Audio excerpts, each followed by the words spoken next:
તો પાટણની વાત કરીએ તો પાટણ સાંતલપુર જાખોત્રા પસાર થતી કેનાલ ઓવરફ્લો થતા ખેતરોમાં પાણી ભરાતા પાક નિષ્ફળ જવાની ભીતિ સેવાઈ રહી છે। નર્મદા નિગમની કેનાલ અવારનવાર ઓવરફ્લો થવાની ઘટના જે છે તે સામે આવતી હોય છે।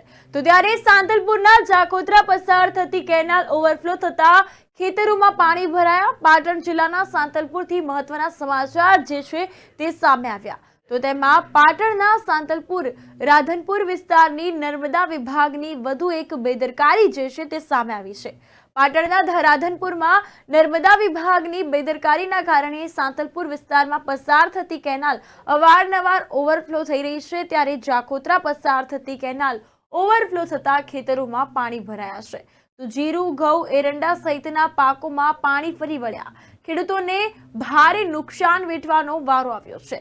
કેનાલ તૂટતા ખેડૂત વર્ગ પરેશાન બન્યો છે। તો બીજી બાજુ વસંતભાઈ નામના ખેડૂત પાસે રિશ્વત માંગી હોવાનો પણ ઘટસ્ફોટ થયો છે।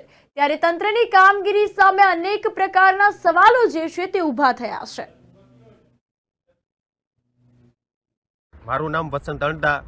મેં જાખોત્રા ડિસ્ટ્રિક્ટની અંદર કર્યું હતું બધું ખેતીવાડીની અંદર ખૂબ સારું હતું મારું, અને કેનાલ તૂટી એમાં મારું બધું ગયું। તે મેં એમને કીધું વિશાલભાઈ ગણવીતને, તો એમણે મારા કને રિશ્વત માંગી।